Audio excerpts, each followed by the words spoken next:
The second tables by Ginzberg.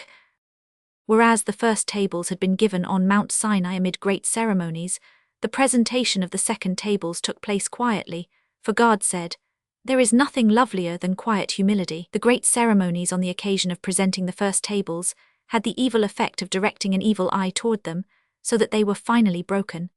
304 in this also were the second tables differentiated from the first, that the former were the work of God, and the latter the work of man.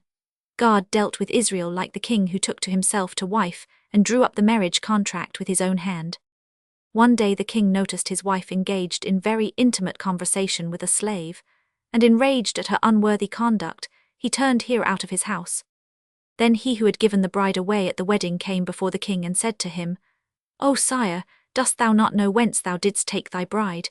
She had been brought up among the slaves, and hence is intimate with them." The king allowed himself to be appeased, saying to the other, "Take paper and let a scribe draw up a new marriage contract, and here take my authorization, signed in my own hand." Just so did Israel fare with their God when Moses offered the following excuse for their worship of the golden calf.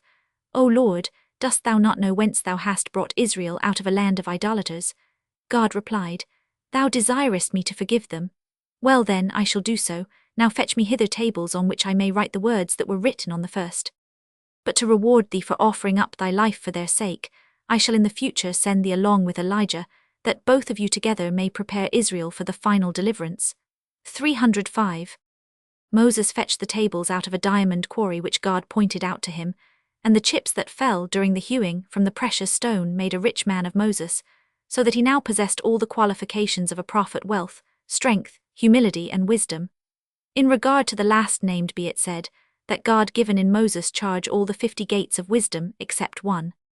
As the chips falling from the precious stone were designed for Moses alone, so too had originally the Torah, written on these tables, been intended only Moses and his descendants, but he was benevolent of spirit, and imparted the Torah to Israel. 306. The wealth that Moses procured for himself in fashioning the Torah was a reward for having taken charge of the corpse of Joseph, while all the people were appropriating to themselves the treasures of Egyptians.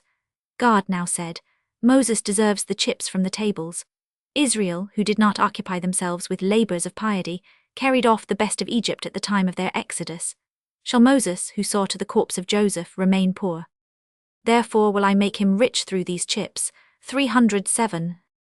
During the 40 days he spent in heaven, Moses received beside the 2 tables all the Torah, the Bible, Mishnah, Talmud, and Haggadah. Yea, even all that ever clever scholars would ask their teacher was revealed to him. When he now received the command from God to teach all this to Israel, he requested God to write down all the Torah and to give it to Israel in that way. But God said, "Gladly would I give them the whole in writing, but it is revealed before me that the nations of the world will hereafter read the Torah translated into Greek, and will say, 'We are the true Israel, we are the children of God.' Then I shall say to the nations, 'Ye claim to be my children, do ye not know that those only are my children to whom I have confided my secret, the oral teaching?' This was the reason why the Pentateuch only was given to Moses in writing, and the other parts of the Torah by word of mouth. Hence the covenant God made with Israel reads, 'I gave ye a written and an oral Torah.' My covenant with you says that ye shall study the written Torah as a written thing, and the oral as an oral. But in case you confound the one with the other, you will not be rewarded. For the Torah's sake alone have I made a covenant with you. Had ye not accepted the Torah, I should not have acknowledged you before all other nations. Before you accepted the Torah, you were just like all other nations, and for the Torah's sake alone have I lifted you above the others. Even your king, Moses, owes the distinction he enjoys in this world, and in the world hereafter, to the Torah alone. Had you not accepted the Torah, then should I have dissolved the upper and the under worlds into chaos." 308. 40 days and 40 nights Moses now devoted to the study of the Torah, and in all the time he ate no bread and drank no water, acting in accordance with the proverb, "If thou enterest a city, observe its laws." The angels followed this maxim when they visited Abraham, for they there ate like men, and so did Moses, who being among angels like the angels partook of no food.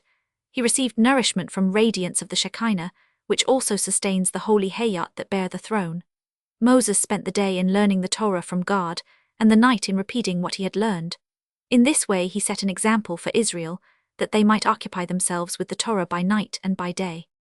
During this time Moses also wrote down the Torah, although the angels found it strange that God should have given him the commission to write down the Torah, and gave expression to their astonishment in the following words, that they addressed to God. How is it that thou givest Moses permission to write, so that he may write whatever he will and say to Israel, I gave you the Torah, I myself wrote it and then gave it to you? But God answered, Far be it from Moses to do such a thing, he is a faithful servant.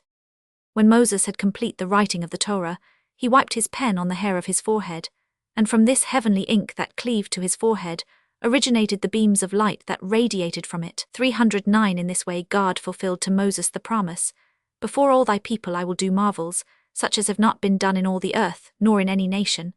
310 On Moses' return from heaven, the people were greatly amazed to see his face shining, and there was fear, too, in their amazement. This fear was a consequence of their sin, for formerly they had been able to bear without fear the sight of the glory of the Lord that was like devouring fire, although it consisted of 7 sheaths of fire, laid one over another.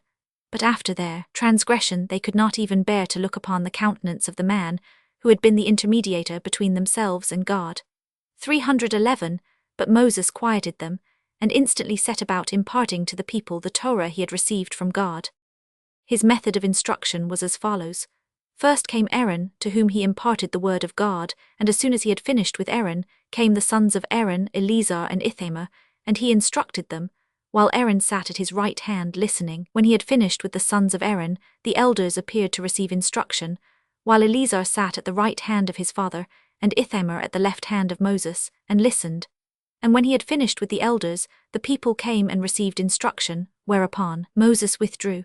Then Aaron went over what had been taught, and his sons likewise, and the elders, until every one from Aaron down to every man out of the people had 4 times repeated what he had learned, for in this way had God bidden Moses impress the Torah 4 times upon Israel. 312